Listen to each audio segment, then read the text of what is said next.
Les élèves du lycée de l'Élorn de Landerneau réalisent en travaux pratiques de seconde des fécondations in vitro ou FIV d'acidilles ou d'oursins, ce qui leur permet d'observer les gamètes, cellules reproductrices des métazoaires,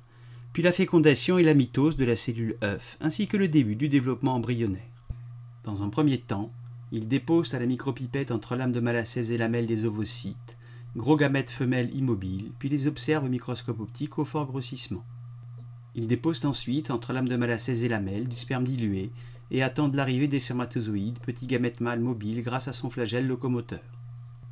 Assez rapidement, les spermatozoïdes, attirés par chimiotactisme, arrivent autour de chaque ovocyte, puis l'entourent, mais un seul le fécondera pour former une cellule œuf reconnaissable à sa membrane de fécondation, véritable airbag bloquant les spermatozoïdes et empêchant toute nouvelle fécondation.